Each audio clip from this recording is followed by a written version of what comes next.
Assalamualaikum warahmatullahi wabarakatuh. Perkenalkan, Bapak Ibu Guru hebat, saya Erni Sianisa, CGP Angkatan 6 dari Kota Cilegon, Banten. Kali ini terkait penanganan kasus dengan menggunakan teknik segitiga restitusi dan penerapan kesadaran penuh dengan menggunakan teknik stop.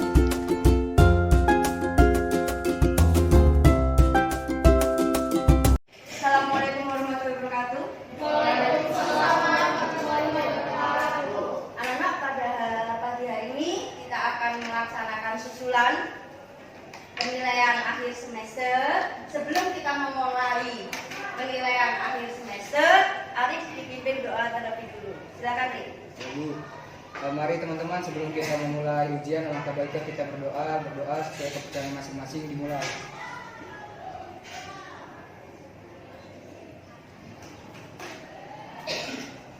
Doa selesai. Oke, terima kasih, Rik. Anak, Bu Erni tahu kenapa kalian susulan? Karena kemarin ada masalah, gitu ya. Nah, yang seharusnya tidak terjadi, tapi terpaksa terjadi. Kenapa kemarin Bu Erni nolkan? Mau saya pas itu saya nolkan. Karena berdasarkan pengalaman saya, nanti apalagi kamu sekarang kelas 12, nanti saat perguruan tinggi, Bu Erni masuk ke perguruan tinggi itu tahun 93,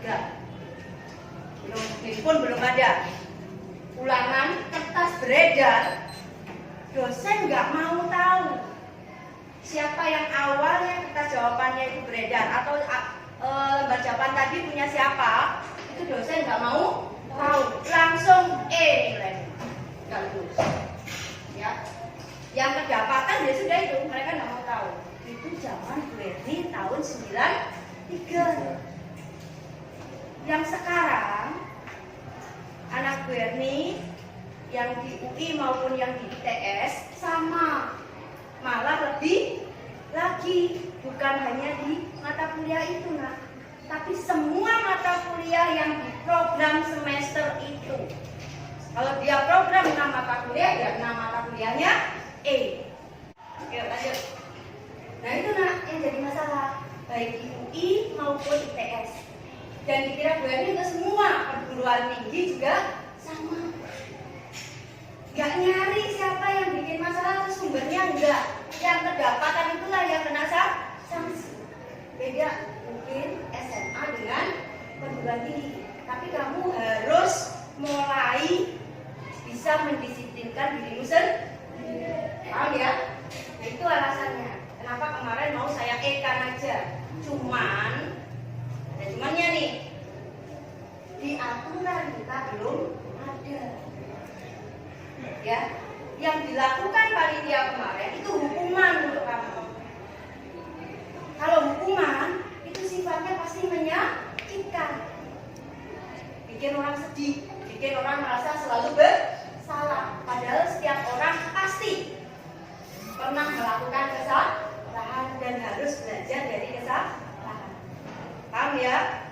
Itu hukuman sehingga kamu nggak boleh ikut pas di matematika peminatan. Nggak ada di aturannya kan? Yang dibacakan sama pengawas pagi nggak ada kan? Nggak ada. Paling nggak boleh kerjasama dengan temennya, nanti dikenakan sanksi, tapi sanksinya tidak diungkapkan. Itu yang jadi masalah.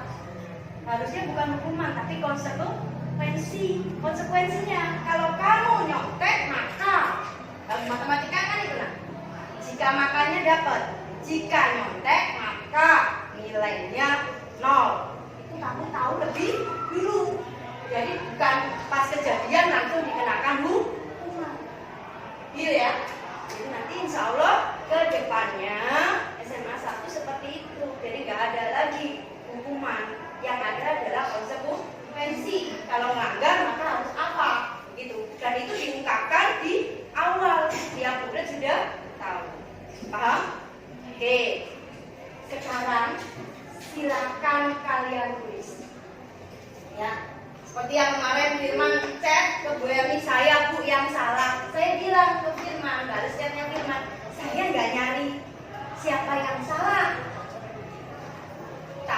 penyelesaian masalahnya yang seperti apa. Paham? Ya. Terus kita kebanyakan muslim, walaupun firman non muslim kan kamu tahu nah. Jangan sampai kita jadi orang yang merugi. Wal asli itu kan innal insana illa ladzina amanu wa amilus sholihati wa tawassaw bil haqq. Sobat. Kalau kamu nggak mau merugi, maka saling mengingatkan. Kamunya dalam hal kebaikan dan kesabaran. Paham ya? Jadi nggak firman doang yang salah, semua.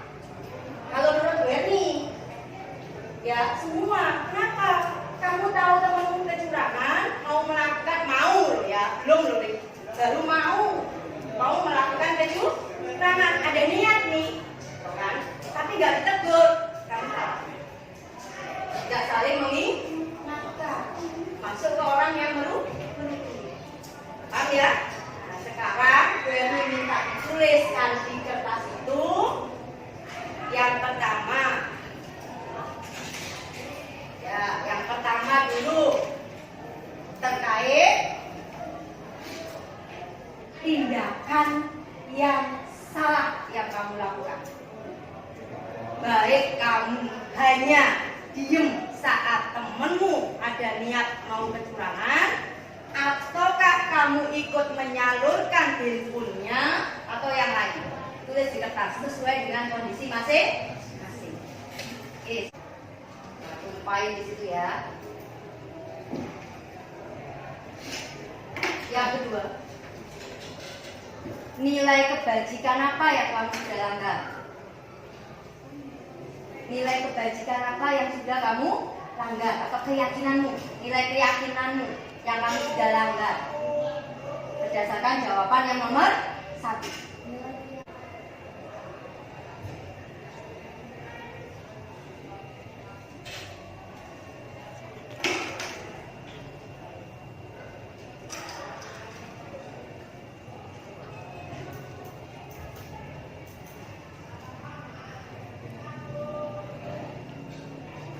Sudah?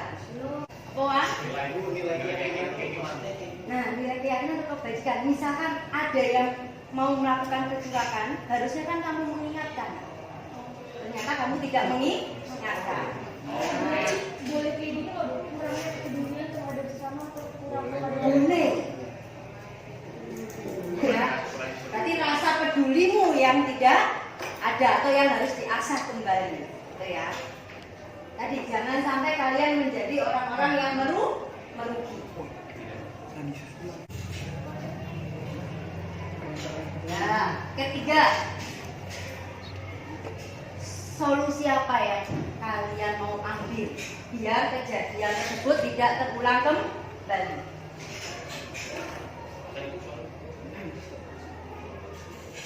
Solusi apa yang kalian ambil biar kejadian tersebut tidak terulang kembali?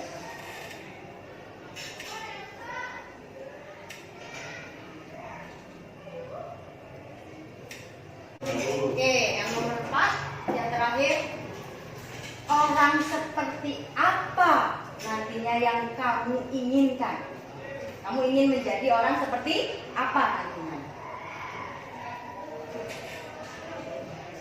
Kita ditanya. Ya, terkait masalah ini. Misal, saya mau jadi orang yang jujur dengan apa. Ya, terkait masalah ini loh ya. Wah.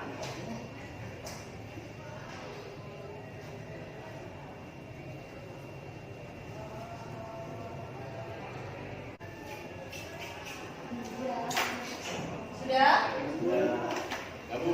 Sudah? Pembelajaran apa yang sudah kamu dapatkan dari kasus ini? Ya.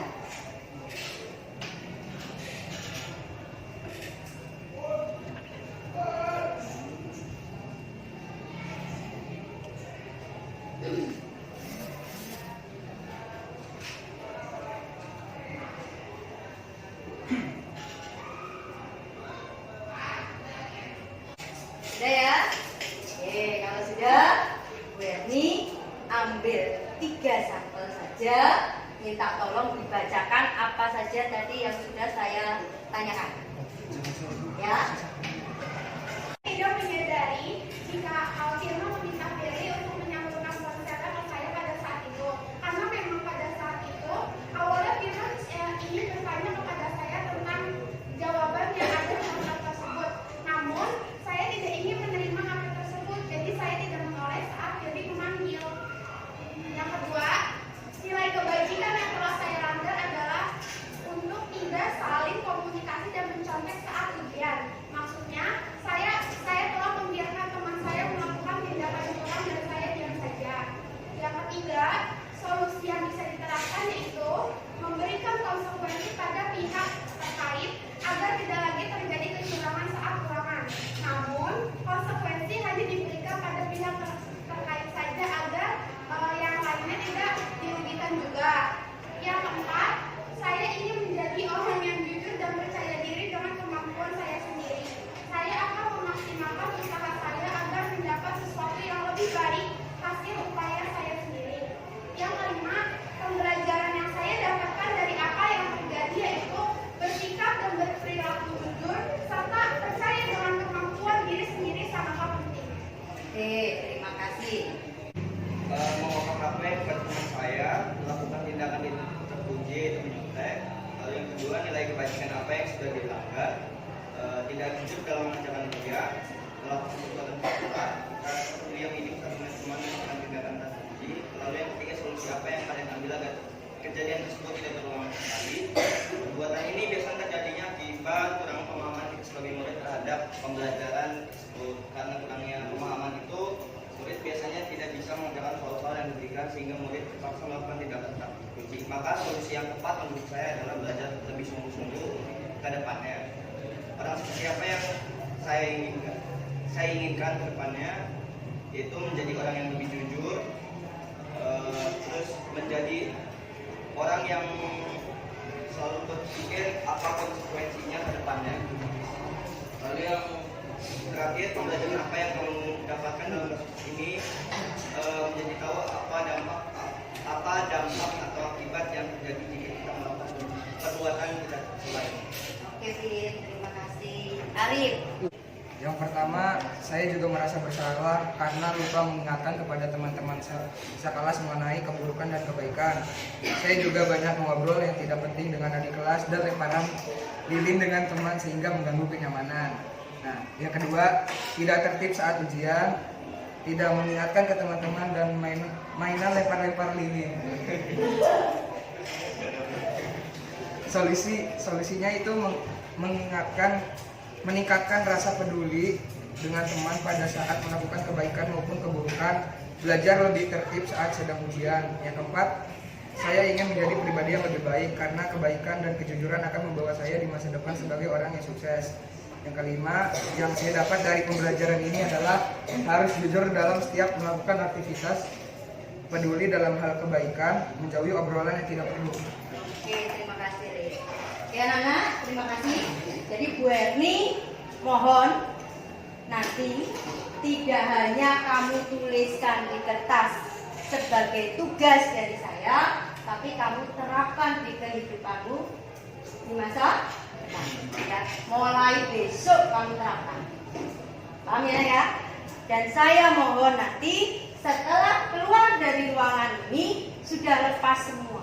Tidak ada yang saling menyalahkan. Itu sudah jadi takdir kita. Tapi tadi takdir ada yang bisa kita buat, ada yang memang ketentuan. Buat takdirmu yang bagus-bagus, yang baik-baik, yang positif-positif. Paham ya? Udah. Sekarang rilekskan badanmu. Duduk dengan rileks. Kita akan lakukan teknik kesadaran penuh dulu sebelum kamu menyelesaikan soal matematika. Nanti yang lain PD kamu esai. Sorry ya. Udah, relax. Relax dulu. Pejamkan mata. Bayangkan yang kemarin-kemarin terjadi. Ya, rasakan ya tarikan nafasmu, udara yang masuk dari hidung. Dirasakan, nak. Rileks otaknya dulu. Hilangkan dendam, rasa marah sama teman, rasa marah sama keadaan. Oke, tarik nafas. Hembuskan pelan-pelan. Rasakan, nak, perjalanannya, oksigen yang sudah kamu hirup. Itu jadi kenikmatan yang diberikan Allah kepada kita. Ya, tarik nafas lagi yang panjang, biar kamu rileks. Buang lewat mulut. Ya, tarik nafas lagi, tahan dulu, rasakan otak kita yang terisi oksigen, terisi udara, rileks. Buang. Oke, terima kasih. Ya, kita akan segera mulai ulangan susulan. Terima kasih Najwa, terima kasih Tiara. Assalamualaikum warahmatullahi wabarakatuh. Assalamualaikum warahmatullahi wabarakatuh. Nama saya Zikro Zulfaqar Hidayatullah Hasan dari kelas 12 MIPA 5. Di sini saya akan memberikan respon saya terhadap penanganan Ibu Erni kepada siswa-siswa yang mencontek di ruangan 22. Sebelumnya, saya dan teman-teman minta maaf sebesar-besarnya kepada Ibu dan panitia yang sudah terlibat dalam masalah di ruang 22 ini. Kembali ke respon saya, menurut saya pribadi respon yang Ibu berikan kepada siswa-siswi yang terlibat itu sudah bagus, sudah baik karena dengan apa yang Ibu berikan itu bisa membuat para siswa itu mengevaluasi dirinya sendiri dan sadar tentang sesuatu yang tidak baik, tentang sesuatu yang salah, dan tentang konsekuensi yang Ibu ceritakan itu saya sangat setuju karena pasti kita semua saat melakukan sesuatu itu pasti bakal ada konsekuensinya. Jadi kita harus melakukan atau berbuat hal yang baik agar mendapat konsekuensi yang baik. Jadi menurut saya itu saja sih yang dapat saya respon terhadap penanganan Ibu. Sekali lagi saya dan teman-teman minta maaf sebesar-besarnya kepada semua yang terlibat di masalah ini. Sekian dari saya. Wassalamualaikum warahmatullahi wabarakatuh. Assalamualaikum warahmatullahi wabarakatuh. Nama saya Muiza Rahmawati dari kelas 12 MIPA 5. Di sini saya akan merespon terkait penyelesaian masalah yang dilakukan Bu Erni terhadap siswa yang mencontek. Cara yang dilakukan Bu Erni untuk menyelesaikan masalah ini sudah sangat baik. Dikarenakan dengan cara seperti itu, siswa akan sadar diri terhadap apa yang telah dilakukan. Di sini saya mengaku salah karena saya sebagai teman bukannya mengingatkan tapi malah membiarkan saja. Kemudian seharusnya kita sebagai teman itu harus saling mengingatkan karena perbuatan tersebut termasuk tindakan yang merugikan diri sendiri dan juga orang lain. Kemudian cara Bu Erni ini dia menanyakan kepada semua siswa yang terkena sebuah kasus ini gitu tuh. Jadi kayak istilahnya dengan menanyakan seperti itu, siswa akan sadar diri terhadap apa yang dia lakukan gitu. Mungkin itu saja respon saya terkait penyelesaian masalah yang dilakukan Bu Erni. Bu Erni melakukan hal ini yaitu bertujuan untuk menyadarkan kepada semua siswa yang terkena kasus tersebut agar bisa berusaha ke depannya, bisa bersungguh-sungguh belajar ke depannya, karena dengan cara mencontek ini merupakan kegiatan yang tidak terpuji. Sekian dari saya. Wassalamualaikum warahmatullahi wabarakatuh. Assalamualaikum warahmatullahi wabarakatuh. Izin memperkenalkan diri, nama saya Diva Kansa Zara dari kelas 12 MIPA 5. dengan nomor absen 10. Di video kali ini saya akan membuat tanggapan atau respon terhadap kejadian yang telah terjadi di ruang 22 kemarin pada saat PAS. Yang pertama, tindakan apa yang Anda lakukan pada saat kejadian tersebut? Jujur dengan sepenuh hati, sebelumnya saya tidak tahu jika ada kejadian tersebut. Hal ini dikarenakan saya fokus mengerjakan soal PAS saya dan saya berada di posisi paling depan. Jadi saya tidak tahu jika ada teman saya yang melanggar peraturan PAS dengan menyalurkan atau mengedarkan HP-nya ke teman yang lainnya. Di situ saya tahu permasalahannya ketika barisan saya disuruh ke ruang arsip oleh pengawas menghadap Miss Ambar. Yang kedua, nilai kebajikan yang telah Anda langgar. Di sini saya telah melanggar nilai kurangnya kepedulian terhadap sesama dan kurangnya kepekaan terhadap lingkungan sekitar. Yang ketiga, solusi yang dipilih supaya kejadian tersebut tidak terulang kembali.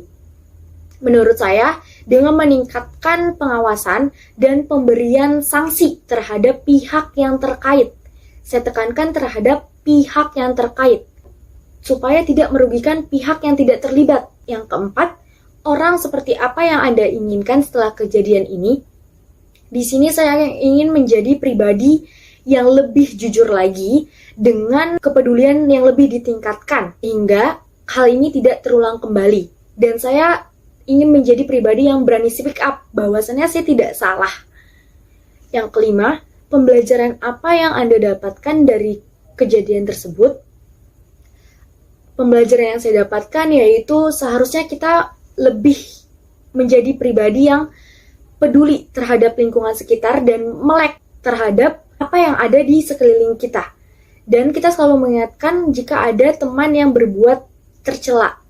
Dan kita juga harus percaya terhadap kemampuan serta mengimprovement atau meningkatkan kualitas diri kita supaya hal ini tidak terulang kembali. Mungkin itu saja yang dapat saya sampaikan. Kurang lebihnya mohon maaf. Wassalamualaikum warahmatullahi wabarakatuh.